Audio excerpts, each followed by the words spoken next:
ఈ దిన వాక్య ధ్యానాంశం అవమానపరచబడియు. సెయింట్ ఫ్రాన్సిస్ జేవియర్ జపాన్ దేశమందు మిషనరీగా సేవ చేస్తున్న రోజులవి. ఆయన ఒక చోట గాంభీర్యంగా వాక్య పరిచర్య చేయుచుండగా అనేక మంది బహు శ్రద్ధతో వినుచున్నారు. ఇంతలో ఒక అతను సెయింట్ ఫ్రాన్సిస్ గారి దగ్గరకు వెళ్ళి ఏదో మెల్లగా చెప్పబోయాడు.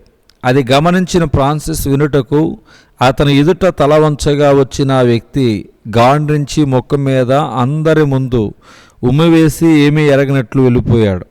అక్కడ ఉన్నవారంతా జరిగిన దానికి నిర్ఘాంతపోయారు.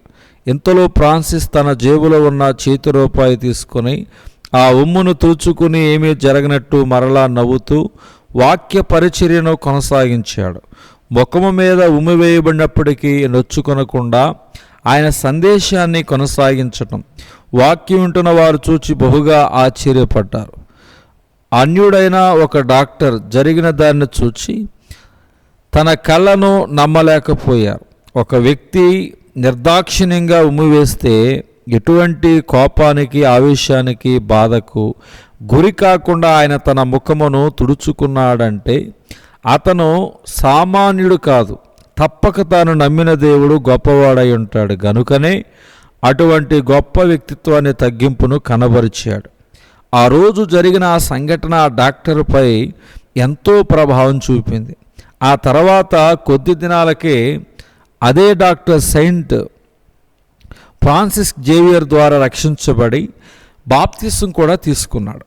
అతనికి రక్షించబడుట ద్వారా మరెందరో ప్రభువుని అంగీకరించిరి. ఇంతమంది రక్షించబడుటకు కారణం ఓ మూర్ఖుడు ఉమ్మివేయడమా లేక ఉమ్మివేయబడినప్పటికీ క్రీస్తు వ్యక్తిత్వాన్ని చూపించడమా? సరైన జవాబు ఉమ్మివేయబడినప్పటికీ క్రీస్తు వ్యక్తిత్వం చూపించటం. ఇతరులు మనలో ఆత్మీయతను, క్రీస్తును, ప్రేమను, సహనాన్ని, తగ్గింపును చూడాల్సింది.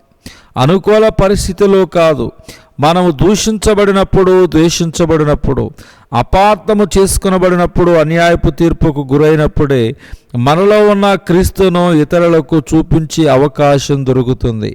అన్నీ బాగున్నప్పుడు, అన్నీ సక్రమంగా సాగుతున్నప్పుడు అందరూ మంచివారిగానే కనిపిస్తారు, ఆత్మీయంగా కనబడతారు. తుఫాను వచ్చినప్పుడే మనలో ఉన్న అసలు విశ్వాసం బయటపడుతుంది. కనుక ప్రియ చదవరి, ప్రియ సహోదరుడా, నువ్వు నిందించబడుతున్నప్పుడు తిరిగి నిందించటం, ద్వేషించబడుతున్నప్పుడు తిరిగి ద్వేషించటం అనే తత్వం కలిగి ఉంటే నేడే సరిచేసుకో.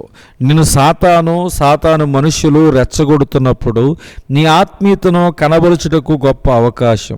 సౌలు చేతికి విషజంతువు చుట్టుకున్నప్పుడు దాన్ని చూచి భయపడక దాన్ని అగ్నిలో దులిపినప్పుడే అతను దేవతగా భావించబడ్డాడు.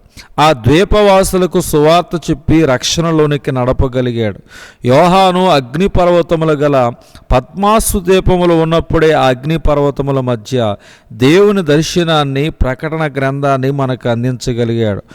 బహుగా గాయపరచబడిన పౌలు, శీలలు ఆ అనుకూల పరిస్థితిలో గాయాల మధ్య, దొంగల మధ్య, సంఖ్యల మధ్య దేవుని మహిమపరుచుట ద్వారా ఆ రోజు జైలు అధికారి కుటుంబాన్ని రక్షణలోనికి నడిపించారు. కనుక నీ ముందు నేడు కలిగి ఉన్న విపత్కార పరిస్థితులను దేవుని మహింకరంగాను, ఇతరులకు దీవెనకరముగా మార్చుకుని నీలో ఉన్న క్రీస్తును, క్రీస్తు ప్రేమను శత్రువులు కూడా గ్రహించే విధముగా జీవించు. నమ్మకమైన దాసునిగా, ఆత్మీయునిగా ప్రభు ముందు నిలబడు. అన్యజనులు మిమ్మలను ఏ విషయములో దుర్మార్గులను దూషింతురో ఆ విషయముల వారు మీ సత్క్రియలను చూచి వాటిని బట్టి దర్శన దినమున దేవుని మహిమపరచబడినట్లు వారి మధ్యను మంచి ప్రవర్తన గలవారై ఉండవలనని మిమ్మును బ్రతిమాలుకొనుచున్నాను. 1 పేతురు 2:12 దేవుని యొక్క వాక్య ధ్యానం ఇలా తెలియపరుస్తుంది. దేవుడి తన వాక్య ధ్యానం దేవుడు దీవించునుగాక. ఆమేన్.